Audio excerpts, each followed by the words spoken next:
let's start with the basics. I think up to now you have come to an understanding about Neo4J, and when we are talking of Neo4J, two things that come into mind is about the entities and relationships. So with Neo4j, we're able to create entities, and we're able to ensure or connect these entities based on their relationships. Okay, so what is it when we're talking about entities? So entities, these are the main objects or things that are being mentioned within your text.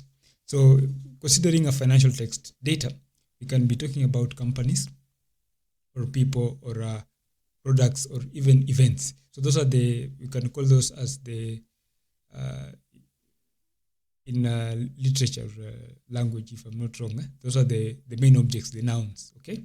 So those are the companies, people, products, events, the main things that are being discussed within the text.